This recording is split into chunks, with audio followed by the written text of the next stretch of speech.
আজি মই আন এটা ৰেচিপি লৈ আহিছোঁ। তাৰ বাবে মোক লাগিব ময়দা 2 কাপ, আটা 1 কাপ, চেনি 1 কাপ, পানী অলপমান, ঘি 1 কাপমান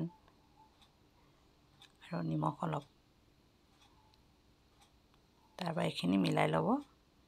মিলাই ঠাণ্ডা পানী অলপ অলপকৈ দি এইখিনি অলপ খচি ল'ব। ভালদৰে মিক্স কৰি ল'ব। তাৰপাছতে মাজতে এবাৰ এনেকৈ চিঙি দিব। সৰু সৰু পুৰি আকাৰ কৰি ল'ব। এইদৰে পুৰি আকাৰ কৰি ল'ব। কৰি লৈ পেলাই আকৌ এইখিনি মিলাই দিব। মিলাই পেলাই এইদৰে খচি ল'ব।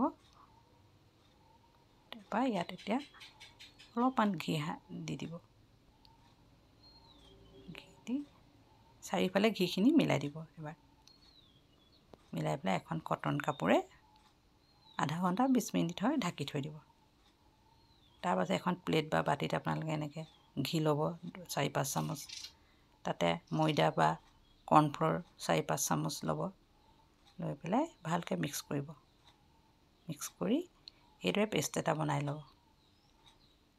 তাৰপৰা ৰুটিখিনি এনেকৈ দলি বনাই ল'ব। পাৰঠা আকাৰ কৰি ল'ব। তাৰপৰা এইখিনি ধুনীয়াকৈ বেলিব। পাৰঠা আকাৰত ডাঠকৈ বেলিব, অলপ ডাঙৰকৈ। তাতে আকৌ এই পেষ্টটো যে বনাই থৈছিলোঁ ঘি আৰু ময়দাৰ, সেইটো লগাই দিব। তাত অকণ ময়দাও ছটিয়াই দিব।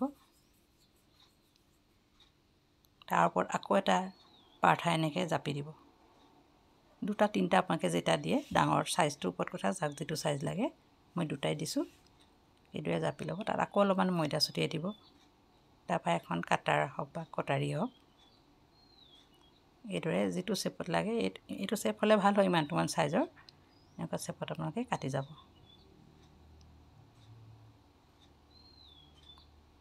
কাটি হৈ গ'ল। তাৰপৰা এই এনেকৈ এটা এটাৰ ভাগ লৈ এনেকৈ পকাই যাব। এইখিনি কিমানটা লেয়াৰ হৈ গ'ল। তাৰপিছত এই মূৰটো আনি এনেকৈ ভিতৰত ভৰাই দিব। তাৰপৰা আকৌ এনেকৈ কৰি এইটো উলিয়াই দিব। তাৰপৰা এইদৰে এটা চেপা এটা দি দিব। আটাইখিনি এইদৰে কৰি ল'ব। তাৰপিছতে এনেকৈ বেলি দিব অলপমান। বহুত বেছি নহয়, অলপমান বেলি দিব। ইয়াতকৈ অকণ বেছিও বেলিব পাৰে ডাঙৰ লাগিলে।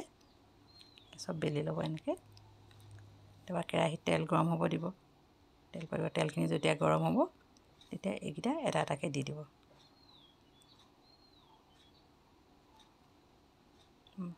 মাজে মাজে লৰাই থাকিব। কালাৰটো ধুনীয়া কালাৰ এটা আহিব দিব। কালাৰ ৰং হ'ব নালাগে, ধুনীয়া কালাৰটো দিব। লাইট কালাৰ এটা। এইদৰে এনেকৈ কালাৰটো হ'ব দিব। ইয়াতকৈ অকণ কম হ'লেও একো নাই, খালি মচমচীয়া হ'ব লাগিব বস্তুটো। সেইকাৰণে ঘিখিনি টুকি দিব। তাৰপাছত চেনি চিৰা কৰি থ'ব। চেনি চিৰাত এই বস্তুকেইটা ডুবাই দিব। চেনি চিৰাটো তলে ওপৰে এনেকৈ দি চেনি চিৰাখিনি অলপ গৰম হৈ থাকিব দিব। ঠাণ্ডা হ'ব নিদিব বেছি, অলপ গৰম হৈ থাকিব দিব। এতিয়া এনেকৈ অলপ অলপ মিলাই দিব। বহুত বেছি টাইম নহয়, অলপ সময় মিলাই দিব। তাৰপৰা এইকেইটা টুকি থৈ দিব। গোটেইকেইটা দি ল'ব। দি পেলাই টুকি থ'ব। এইখিনি হৈ গ'ল। তাৰ ওপৰত মই অকণমান চেনিৰ পাউডাৰ অকণমান ছটিয়াই দিছোঁ। তাত ড্ৰাই ফ্ৰুটছ মই পিস্তা দি দিছোঁ। এইদৰে দি সজাই দিব। দেখিবলৈ ধুনীয়া হৈছে, খাবলৈও ভাল লাগে বহুত। ট্ৰাই কৰি চাব। Thank U.